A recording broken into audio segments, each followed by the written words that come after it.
Okay guys, now we're about to attempt to start this mower. It is like barely above zero. I'm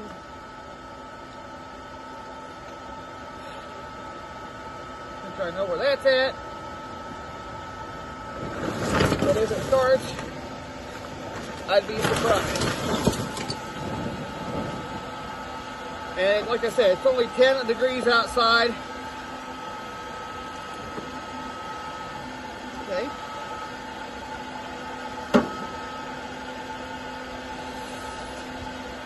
Okay.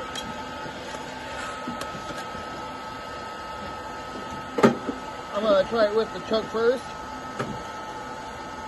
Throttle up.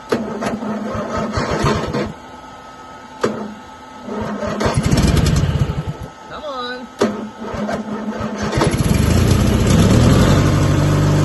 No way!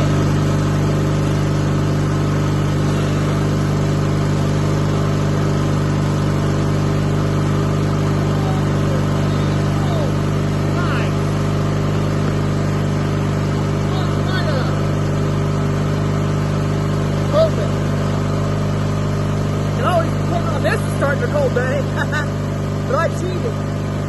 I had the hairdryer heat up to the block, thought constant choke, at 10 degrees, the wind chill tube blow, that started. That's a cold start. Thanks for watching, everybody. I just want my y'all to use the sludge. God bless.